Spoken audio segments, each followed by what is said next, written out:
aggressive behavior in our relationships? Well, first I would like to ask you, why do we even care if there's aggression in my relationship? Because there is no place for aggression in a relationship. A relationship is supposed to be a partnership, and a partnership is meant to be as a teamwork. A partnership is a team to work together towards a goal.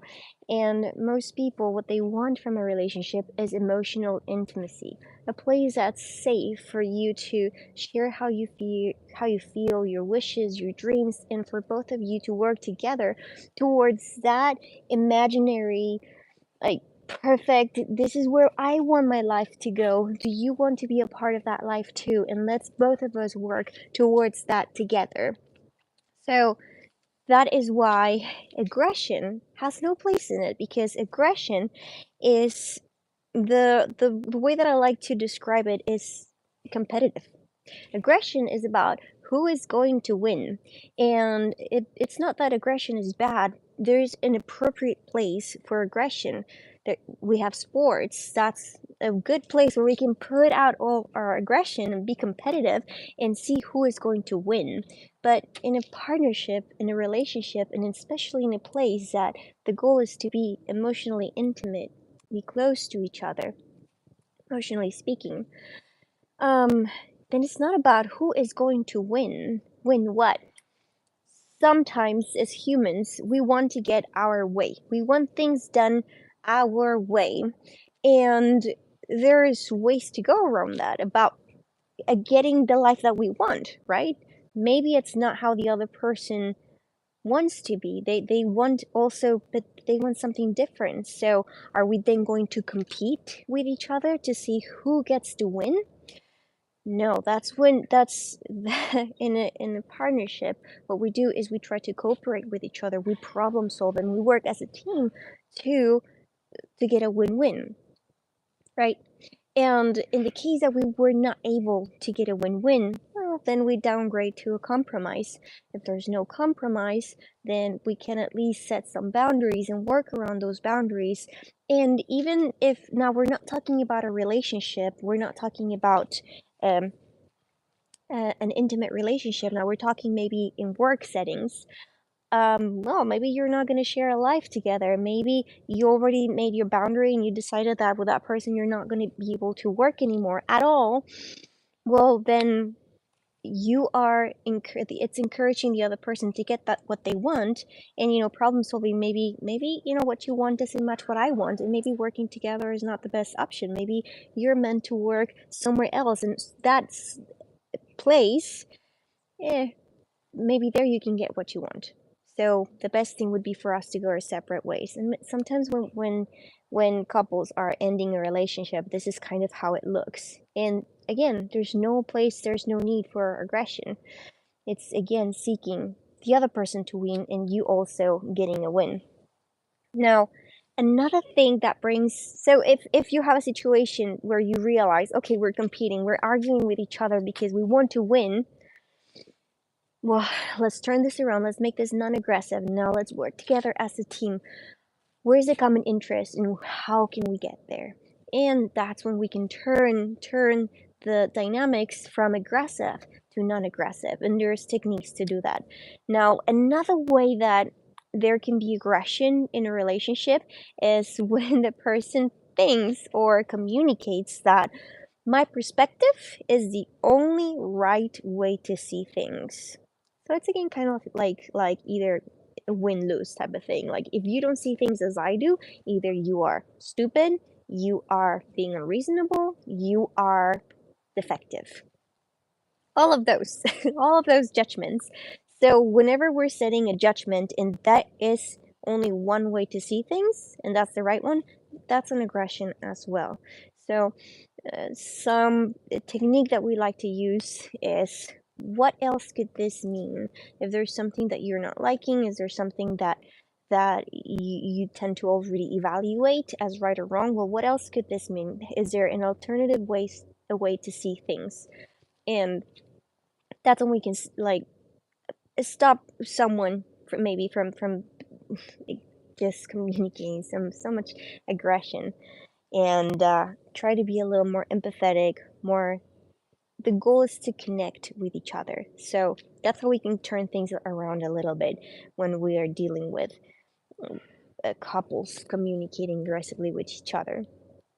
Now, um, the advantages or why people turn into aggression is because they get to win sometimes. The other person tends to give in, and so these dynamics of winning and losing at the expense of others tend to continue because they keep getting what they want, but it's always at the expense of the relationship. It's always at the expense of the other person and the expense of trust, perhaps. It doesn't really build connection, and the other person might do what you want them to do, but it will not be happily. They'll not be like, yes, of course, let's do this together. That is not. And if it's not with that feeling, then it's probably aggressive behavior. If you don't get that feeling, then we're not working together. And some people are not even aware that they're behaving aggressively. And sometimes if the resentment starts to build, that's when we can start thinking, well, maybe either I'm behaving passively or the other person is behaving aggressively, and let's try to make this more into again, what's the common interest, into a team dynamics. That's what we want to turn it into. So how do we identify aggression? A lot of people think that aggression is only displays of hostility. It's hot aggression. It's yelling, it's being big, being loud, being threatening. But there's also cold aggression, which is a more quiet, icy cold aggression. That's also very scary. And it's very controlled. And there's also passive aggression.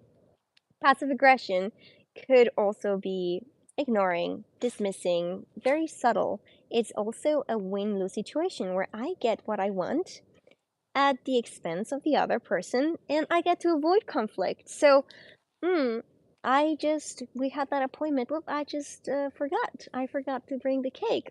Oops. And then, oh, you're a doctor, and I'm gonna say, all doctors are narcissists. Oh, I'm sorry. I didn't realize that you were. I got to say what I wanted. I got to inflict pain, inflict guilt. I got to do that, and then I'm avoiding confrontation because I'm denying what I'm doing, I'm going away, or I'm ignoring your feelings. So that's also another way of being aggressive. That's more passive aggressive.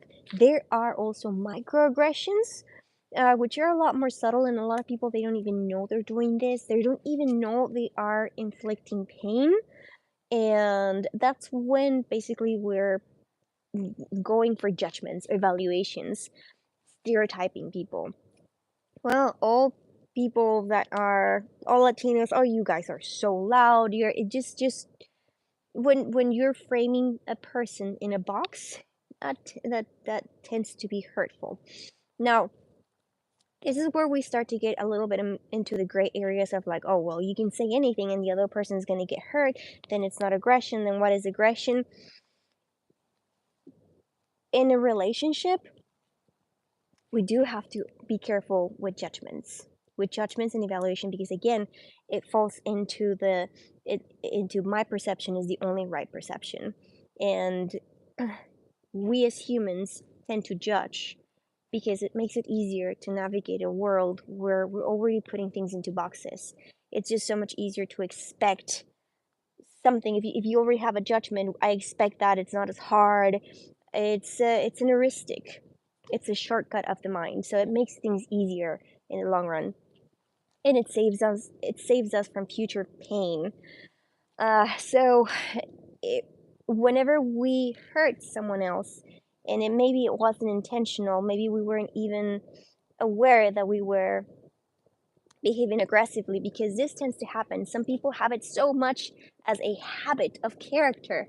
They just have been aggressive their whole life that they're not even aware they're trying to inflict pain.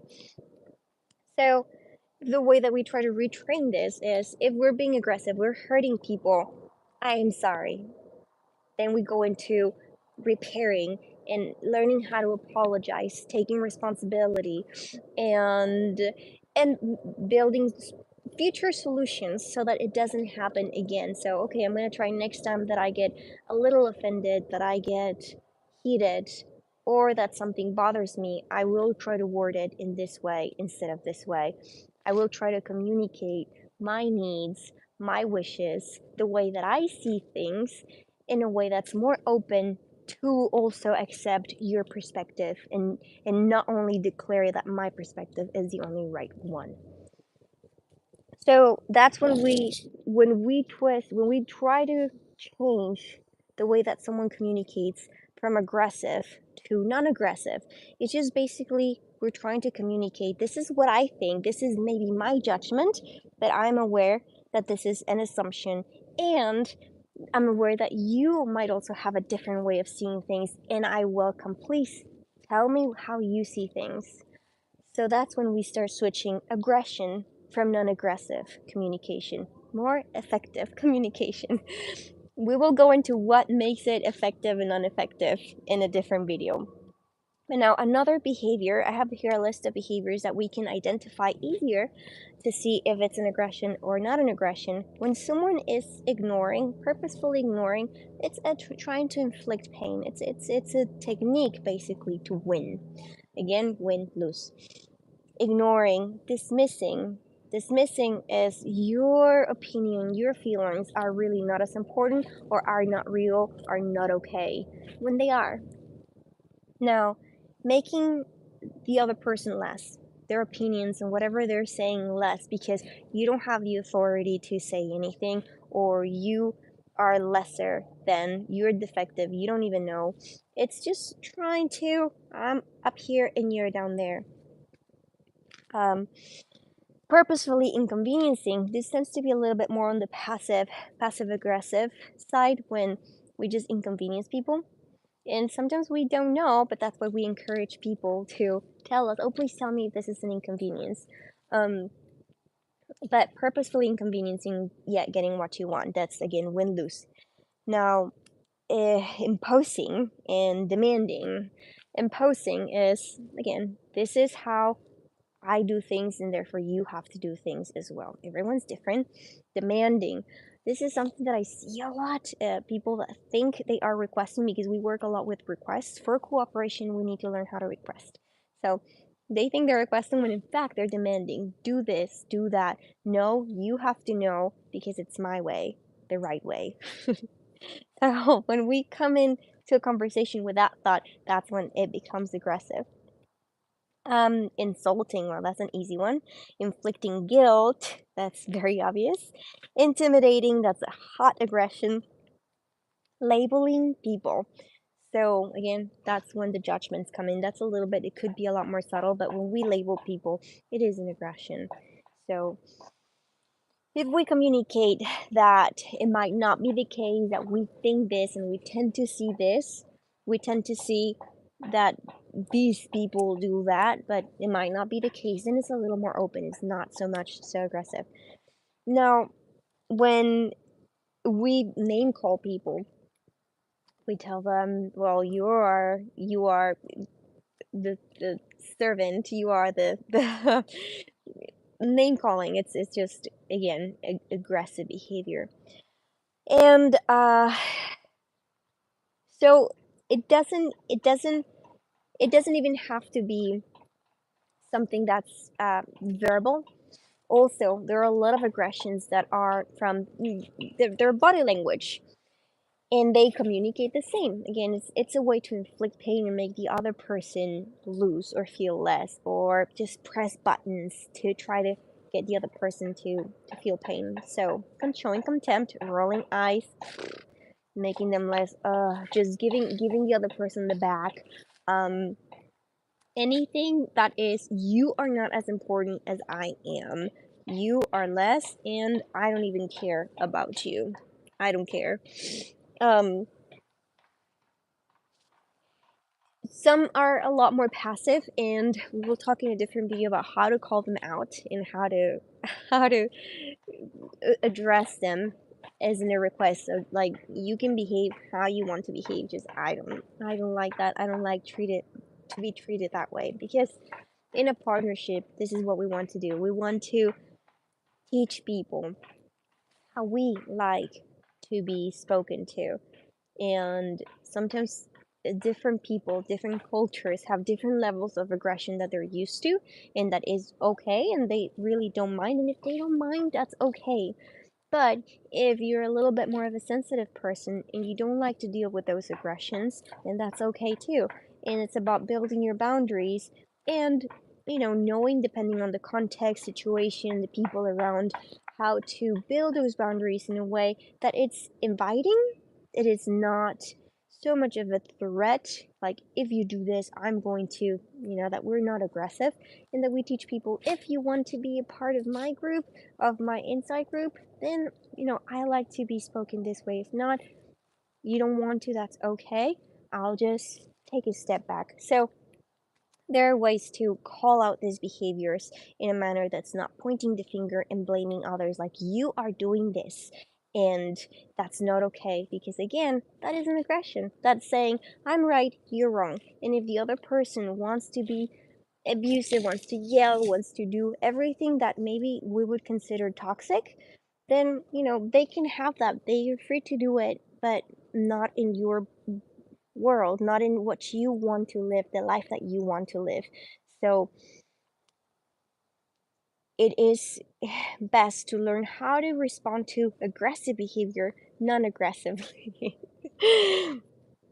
And, you know, everything, some people don't want to change their aggressions, because if other people are responding in a manner that they win, then why would they change? Why would I want to change if they're giving me what I want?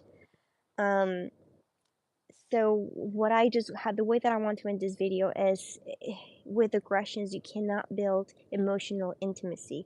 Maybe you'll get what you want, but that's the topic goal.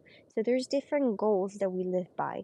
There's a topic goal, which is what I want to do, the process goal, which is how I want to do it, the identity goal, which is how I want to be, who I want to be, and the relationship goal is how I want to be treated and how I want to treat others.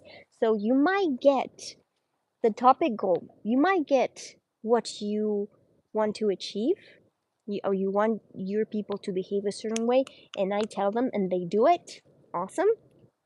But you may not be getting the emotionally intimate relationship that you want, because people will not open up when there's aggression, when they're going to be hurt any moment, when they are going to, yeah, maybe lose, when their perspective, it's not going to be respected, then it's very hard to open up emotionally to that type of behavior. So that's why aggressions have no place in a relationship. And yeah, that person may feel, aggression might feel like a very powerful way of being. I have power over other people, but actually assertiveness, it's a lot more empowering, because you know that you are actually being intimate, you're actually getting to know what the other person wants, and you do have power over your life, and you're empowering the other person to their life and to build this together, which is a lot better than just you telling other people what they want and not really knowing how the other people really feel towards you. You don't get that. So those are the pros and those are the cons of aggressive behavior and how we identify them. And if you like this video, I'm going to be doing more classes, more live videos, probably once a week. So next Monday, tune in to the next one, which is probably going to be more about assertiveness. What's the difference between aggression and assertiveness? Because a lot of people tend to confuse it. They tend to confuse assertiveness with aggression, which is crazy. So we'll go into how to say things directly and powerfully without aggression, and how does that make it effective, how to turn everything that we want to say into effective communication. So tune in and hit the subscribe button and the bell. That's what I wanted to say, the bell, so that you can get the notification that I'm gonna go live and you can watch this video and ask me questions. So if you want to ask me a question after, I'll keep an eye. Just put it in the comments, and I love to have conversations with you guys to give you videos that are more relevant, basically. So thank you so much for watching. See you next week. Bye bye.